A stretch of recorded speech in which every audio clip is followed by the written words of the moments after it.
إذا شخص مرتبط بحدا حقيقي إن كان مجوّز أو عنده علاقة، هل الinteraction مع AI personality ما بدي بس أقول إنه girlfriend Yeah. متل ما قلتِ إنه كمان في يكون boyfriend Yeah. تعتبر خيانة؟ العالم بيفتكروا إنه الخيانة هي خيانة جسدية بس.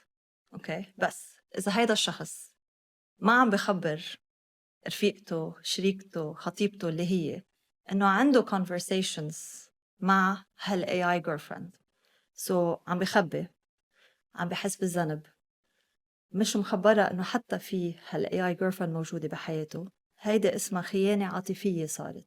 especially إذا الشريكة أو الشريك عم بحسوا إنه هيدا الشخص منه موجود متل ما كان قبل.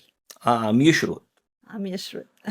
غايب يعني غايب نص الوقت. right.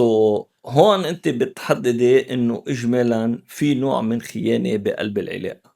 especially إذا الشخص حاسس بذنب.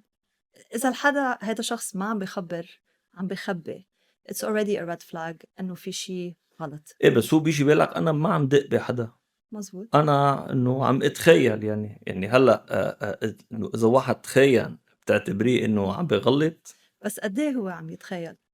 بهيدا الآب فيك تبرمجها الحكي 2 ل 3 بالنهار. الداتا عم بتفرجي عم بيقضوا تقريبا 6 ساعات بالنهار عم يحكوا معه، يعني مش بس وقتها يجي على البيت، يعني وقتها عم بيسوق على الشغل، بالشغل عم بتعيش يعني معه companion حياته. معه على exactly. طول. she's becoming this companion يلي منا قاعدة حده بس دايما معه على التليفون. فخيانة أو مش خيانة، وقتك دماغك قلبك يمكن عم بيروح هالوهم لهالشخص التاني يلي أنت عم تحكي معه كل الوقت.